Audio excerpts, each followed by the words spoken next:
আগে যখন ছোটোবেলায় মা বাবা বলতো যে আমরা দুনিয়া দেখেছি, দুনিয়াতে জানি কেমন কী, তোরা ছোটো এখনও বুঝবি না।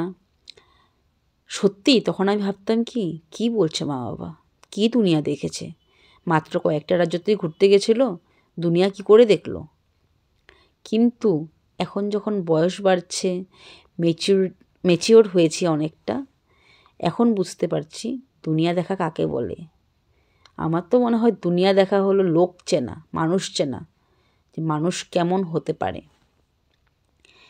যেটা এখন অবধি চিনতে পারলাম না, আর মনে হয় না চিনতে পারবো কি না। যেমন বন্ধু, বিশ্বাস বা কোনো সম্পর্ক, এই শব্দগুলো কিন্তু খুবই ছোট, কিন্তু এগুলোর মিনিং কিন্তু অনেক বড়। সেই মর্যাদাটা হয়তো অনেকেই দিতে জানে না, অনেকেই না। কেউ কেউ আছে বন্ধুর নামে বিশ্বাসঘাতকতা করে চলে যায়। কী লাভ পায় ওরা কারো যদি বিশ্বাসঘাতকতা করে? সেটাই আমি বুঝে পাই না। এই যে যারা বিশ্বাসঘাতকতা করে বা বন্ধুর নামে কলঙ্ক, তাদেরকে বলছি, তারা যে এসব করে, যে বা এর কথা তার কাছে গিয়ে লাগায়, বা কারো পেটে ঢুকে পেটে সব কিছু নিয়ে মানে এমন ভাব দেখাবে সে মানে তোমাকে ছাড়া আর কাউকে মানে মানে খুব তোমার ওয়েল উইশার, মানে তোমার শুভচিন্তক খুব, তারপর সব পেটের থেকে নিয়ে গিয়ে খিচুড়ি পাকিয়ে তারপর আরেকজনকে বলবে। তো এইগুলো যারা করো তাদেরকে বলছি আমি, মানে তাদের কথাই বলছি। তারা কি কোনো চাকরি করতে হয় না, বা জব করতে হয় না, বা কোনো ঘরে কাজকর্ম করতে হয় না? এগুলো করেই ওদের মানে রোজগার হয়ে যায়, মাসে টাকা এসে যায় হাতে, বা ঘরের রান্না বাড়া বা ঘরের যে কাজকর্মগুলো আছে সব শেষ হয়ে যায়? সবই তো করতে হয়, চাকরিও করতে হয় টাকার জন্য, খাওয়ার জন্য রান্নাও করতে হয়, কাপড় পরার জন্য ধুতেও হয়। তো এগুলো করে কী লাভ? আমার তো মনে হয় এগুলো করে নিজের কর্মটাকে খারাপ করা, আর কিছু না। তো এগুলো করে কী লাভ?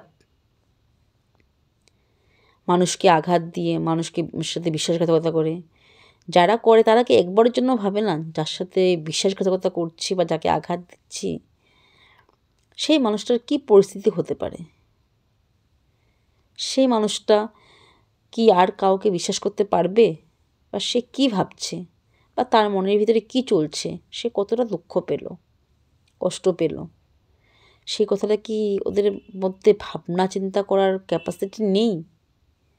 যে এই জিনিসটা করছে, যে এই জিনিসটা ওর কী বেনিফিট হচ্ছে? আজকের ডেটে তো সব কিছুতেই সবাই বেনিফিট দেখে আর কি, বলবো না কেউ বেনিফিট ছাড়া কিছু করে, কিন্তু এই যে জিনিসগুলো করে, এখানের কথা সেখানে কারো পেটে ঢোকা, কারো বন্ধু হয়ে আঘাত করা, এগুলো করে মানে কি পাওয়া যায়? আমার তো ভাই জানা নেই, কারণ আমার এগুলো করার এক্সপিরিয়েন্স নেই। যারা করে তাদের মনে হয় খুব এক্সপিরিয়েন্স আছে, তার জন্যই করে থাকে। সম্পূর্ণটাই আমি কিছু চোখের সামনে দেখা বা কিছু শোনা ঘটনার থেকেই বলছি, তাই বলছি কেউ নিজের গায়ে মেখে নেবেন না। আর যদি কেউ নিজের গায়ে মেখে নিয়েছেন তাহলে বুঝবেন আপনি ওই ক্যাটাগরিতেই পড়েন, তাই বলছি কেউ গায়ে মেখে নিয়েন না। আর এইরকম ঘটনা আপনাদেরও কি কারোর মধ্যে ঘটে থাকে বা কারোর সাথে ঘটেছে? তাহলে কিন্তু কমেন্টে অবশ্যই জানাবেন। ধন্যবাদ।